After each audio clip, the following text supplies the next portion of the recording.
Hi, I'm Dave Burroughs, Chief Mental Health Officer for Westpac Group.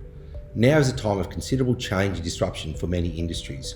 We've got evolving technology, trade wars, and now a pandemic having considerable impact in some areas, but at the same time creating growth and opportunities in others.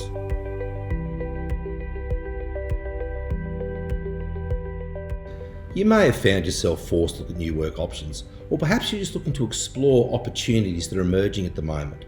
What I'd like to talk to you about today are the steps that we can take to ease that transition into a new job or a new industry.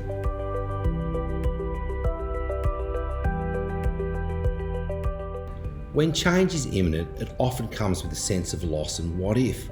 What if my new job's not as flexible as the old one? What if the grass isn't greener on the other side? These things are a normal part of the change process. But it's important that we don't dwell on these things for too long, and that we don't hold on to the past if we're committed to moving forward.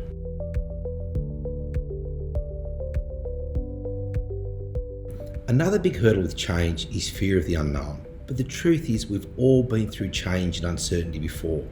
It's worth reflecting on what were the strengths and attributes you've used in the past to get through difficult times, and what can you use again now?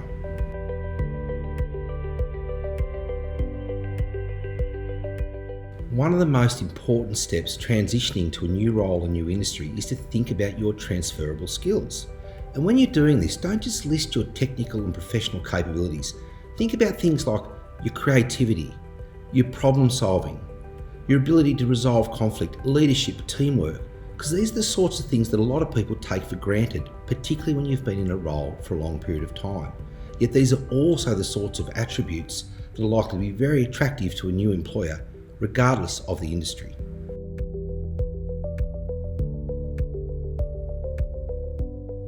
One recent example I've seen of this is a mate of mine who lost his job in the airline industry. He'd been cabin crew for about 20 years. He was feeling a little bit lost, but with a bit of encouragement and exploration, he was able to identify a whole range of capabilities he could transfer to new roles. Logistics, safety, dealing with complex customers, there was all sorts of things that made him attractive to a new employer and helped him land a great job in the hardware and logistics space, where he's flourishing and thriving, albeit not at 30,000 feet.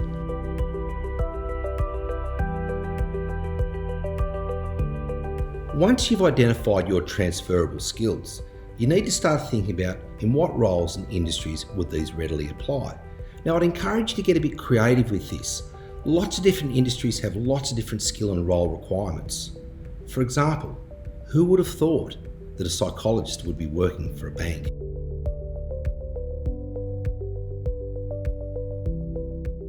As I said in my previous video on finding your strengths, asking for help is a strength in itself.